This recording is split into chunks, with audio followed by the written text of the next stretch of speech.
Many Batswana in this room have received free education at primary or secondary or tertiary level? How many have received free health care?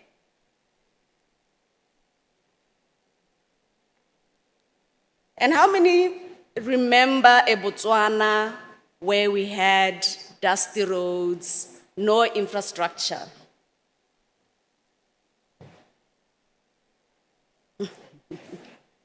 So that is at macro level. The socio-economic development at national level that has largely been due to diamond revenues.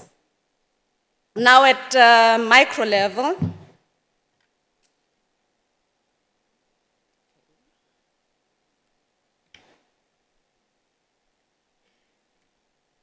excuse me. Whilst I wait for assistance, what have we done at Debswana at micro level? I don't know if earlier on Dr. Mapitsi told you that Debswana founded the Pula Medical Aid. Did he share that with you?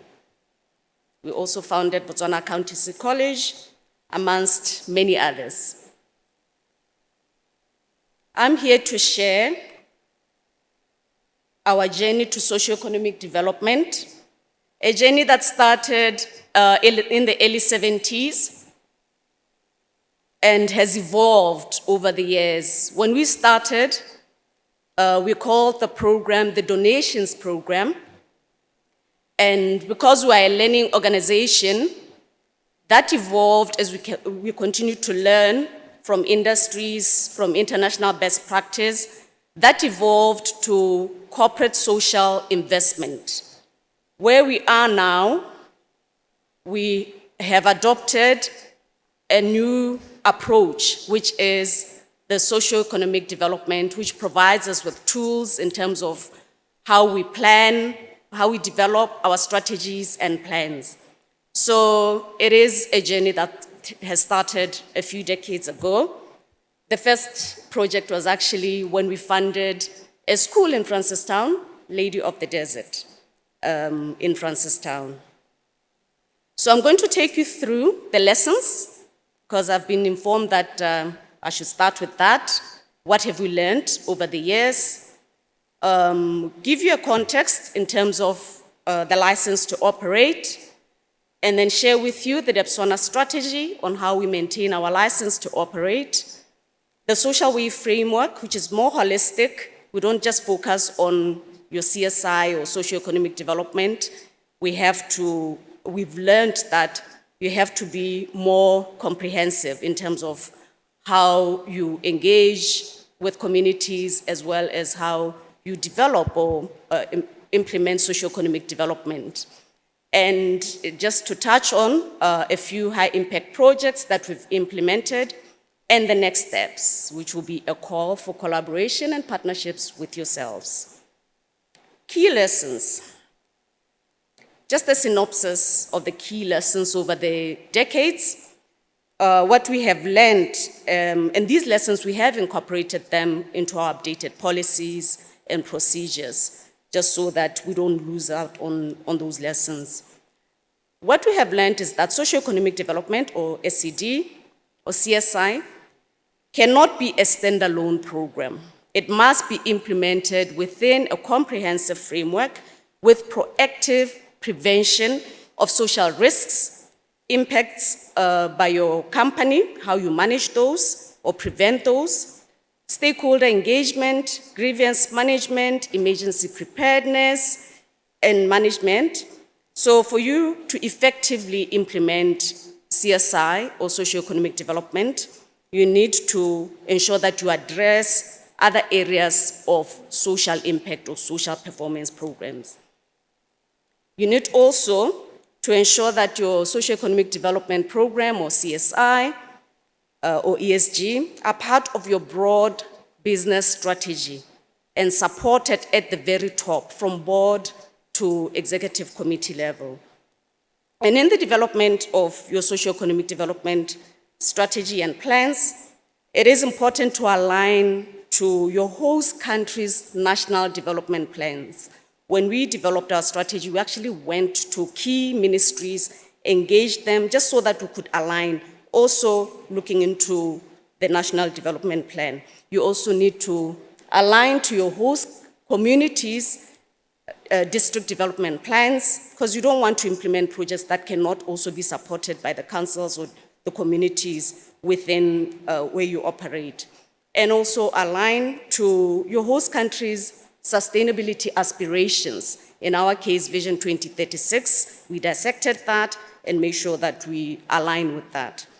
And on a global level, aligning to the UN Sustainable Development Goals, because in that way, you're also helping your host country, host nation, government to attain the SDG goals. It is also important to align to your company purpose and your values.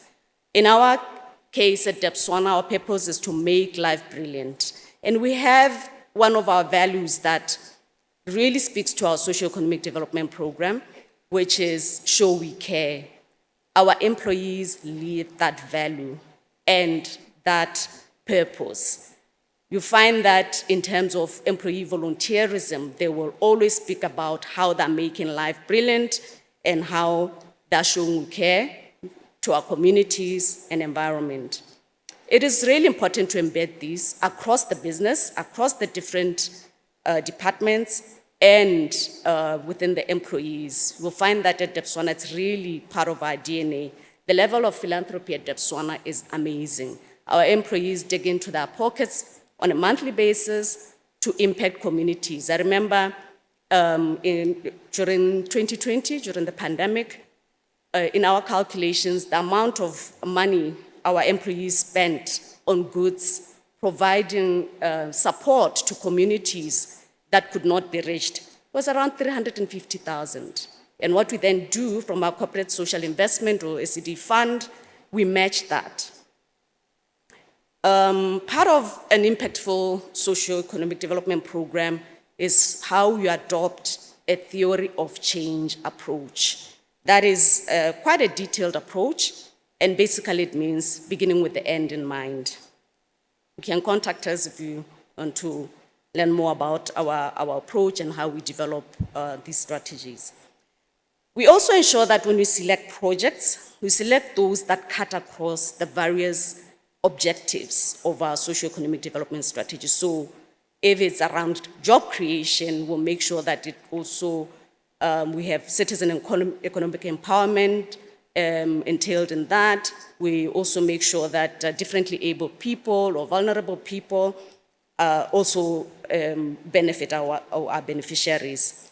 We tend to also level on existing infrastructure and services. So what that means is that as a business, wherever you operate, whether in Gaborone or out in the villages, as is our case, we also extend our services or our infrastructure. We allow communities to have access to those. How do we do that at Debswana? Our hospitals. We have 2 hospitals, top quality hospitals, which we actually built for our employees, because when we started mining, we started in areas where there was absolutely nothing, and we had to start, we built infrastructure. So in the case of hospitals, communities around our mines have access to those hospitals. We also believe that it is important to build business cases, whether it's just a small CSI project or socio-economic development project. You need to have a business case. And we find that when we have those business cases, even when we seek collaboration and partnerships and present those to other companies, it then really solidifies our case, and we have been able to get partners and other companies to collaborate with us. We believe we also need to always work with our legal team to work on MOUs, have clear roles and responsibilities, and how we're going to hand over the project, and how at times we will say we'll not maintain this after we've handed over a project, and you need to then demonstrate to us how you're going to maintain it and make sure that it adds value. We have KPIs, we have service level agreements, and just also ensure that there's availability of data to ensure smooth monitoring and evaluation. It is also important to have a governance and reporting framework. We have sustainability committees at all our sites, which then feed into our corporate sustainability committee and board sustainability committee. One of the key game changers that we implemented a few years ago and has really been working for us is having partnership steering committees. And here it would be representatives from the beneficiary organization as well as some employees from Debswana based on their skills. So we draw from the business project management skills, risk management skills, where it's an infrastructure project, whether we're building a clinic, etc. It would be our engineering teams with their construction skills, etc. So this has also helped because they provide oversight, these partnership steering committees. So we just don't give funding, we get involved and assist and make sure that implementation is done efficiently and effectively. We have actually received positive feedback from various organizations that we have assisted in terms of how the partnership steering committees have benefited them. Sufficient resourcing is important, financial as well as human, but we also know that it is tough times for many mining companies. Many mining companies are not making those supernormal profits. So that is where partnerships and collaboration are key. Just in the last year, we were able to raise 8 million pula from various companies to partner with us to implement our socio-economic development projects. What has also been amazing is at the mines where we have executive committees, they have started ensuring that each executive committee member has a CSI or socio-economic development project and also a village or two that they take care of. So in that way, there's skin in the game, even in terms of those who make decisions, in terms of funding. We are not paying lip service to socio-economic development, and that also keeps them well informed because they now know what's on the ground. So even when they're interviewed or they engage with stakeholders, they are really well informed because they're on a day-to-day basis, they're involved. And we also need to ensure that when you develop your socio-economic development strategy, it's future-proof and the approach can withstand the cyclical and structural changes such as those that we're experiencing now. So in terms of the key topic, license to operate, we know that globally, companies get their legal license to operate from regulators. The social license to operate really is around how, on a day-to-day basis, you operate in a way that you minimize impacts and maximize benefits to host communities, such that you earn a good level of trust, approval, and acceptance from stakeholders. Globally, we have seen that the license to operate remains one of the top 5 risks for mining and metals companies. And we have also seen some examples globally where mining companies went against the norm. Those from Australia will remember this. There was a mining company that, in their blasting regime, destroyed a heritage site, and they suffered reputational damage, and their social license to operate was dented. We know of the tailings dam failure next door in South Africa. So that also goes to show that you can't just focus on one area of CSI or socio-economic development. There are so many other areas regarding how you impact communities or the environment. Locally, we also need colleagues here, attendants here. We also need to consider what is bubbling under in Botswana. There's urgency for economic development. So when you develop your socio-economic development strategies, let's have that in mind. how are we moving the dial in terms of helping the government to diversify. There's overall unemployment, which is really high, especially amongst the youth. Mine closure, we've seen what happened in BCL. Luckily, we've heard that things are changing. Botswana and its low happiness index. These are areas that we always locally have to keep in mind. How do we maintain our social license to operate at Debswana? We have an environment, social and governance strategy termed Building Forever. And we're currently reviewing it because it was a 5-year strategy that ended at the end of 2024. We're now in the process of reviewing it. As we're reviewing it, we're continuing with implementing projects that speak to these pillars. Elimination of fatalities, protecting the natural world, our people, standing with women, girls, and differently abled persons, partnerships for thriving communities, as well as being a trusted corporate leader. When we developed this strategy, we took into account, as I said, the National Development Plan, Vision 2036. We engaged with our councils and also considered the DBS sustainability focus areas as a shareholder, as well as the UN SDGs.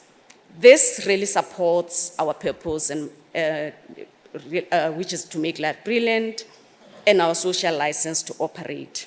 We do have a framework which socio-economic development is only a part of. It's a framework that we adopted from Anglo. And why did we do that? Because it's an award-winning framework. It borrows from international reference standards, which are really good, your international finance cooperation standards, and it has several requirements, so it guides us in terms of how we engage communities, how we start with reviewing and planning, and impact and risk prevention management. I understand I have less than 2 minutes to go, so I will skip some of these, but it's essentially to also show that for us to get to developing a socio-economic development strategy, we would have engaged communities, would have conducted site-induced and systemic vulnerability assessments, we would have also conducted, because we believe that these studies and engaging with communities give us really rich information, socio-economic assessment studies, social impact assessment studies, especially for where we are implementing large capital projects. And social and human rights due diligence, that is really important. And we always continue to manage grievances, whether they're historical or current, proactively managing these grievances. That's what also earns you a social license to operate. This is our one-pager, our strategy. The goal, sustainable, resilient, and thriving communities beyond the life of mine. How do we deliver on our socio-economic development strategy? Through 8 mechanisms: collaborative regional development, enterprise and supplier development, for example, CEEP as well as Tokafala, local procurement, external capacity development. We really do believe in capacitating beneficiaries, local employment, synergies with mine infrastructure, as I gave the example around mines, around hospitals, but also water provision. For example, in Jwaneng, we draw water from Bahakarape for our mine purposes, but also we give that water we supply it to water utilities. We don't charge them, and they supply that to Jwaneng Township. Corporate social investment, as you can see, is only a part of socio-economic development. So socio-economic development is really broad. Employee volunteerism, quite critical. Few examples: hospitals, very quickly, Jwaneng Hospital, a 55-bed hospital, average patients per annum, 123, impact, 123,000. Average cost from our budget as Debswana, because our community members only pay 5 pula, 125 million per annum. Orapa, 85 bed, 120,000 patients per annum, average cost, 121 million. and we are district referral hospitals to for our areas. We also have, since 2002-03, been managing or administering the government's MASA program. We also have a new community health program that we've established. The doctor earlier talked about universal health. It's one of the focus areas there. So I have to move quite quickly. An example of one project, a project that then cuts across various objectives, the Textile Accelerator Program that we started in 2022, where we invested 4 million pula to purchase equipment, machines for 34 enterprises that are spread across the country, not only focused on our mining communities. And so far, these 34 textile operators have been able to access our market. We've bought PPE from them to the tune of 34.9 million. Out of these 34, thank you. Some of them, in our engagement, some of them have told me, hey, business, that's a really nice problem to have. 34 of these, 18 are micro enterprises, because through socio-economic development, you really want to go to the grassroots. 15 are small enterprises, 1 is a medium enterprise, 28 female-owned, 21% are youth, there's 1 differently abled person. And this is also where we worked well with other partners, BOBS, Tokafala, Botswana Bureau of Standards, Tokafala, and Local Enterprise Authority, because we don't have the wherewithal to implement some of these massive projects. So we then get the relevant entities to work with us. Another one, which was a success, Botswana Athletics Association, where we proactively went to Botswana Athletics Association and said, we can see the athletics team are doing well, we need to invest. 3-year sponsorship, the goal, road to Paris. We set KPIs, worked on an MOU, the way Masina, you remember, wrangling, and we managed to succeed. Out of the 8, target was to send 8 athletes to Paris for the Olympics, 12 of them, because we paid for the national competitions, for them to go to regional competitions, world competitions, etc., to earn points, to qualify. 12 made it. How many benefited? Thank you.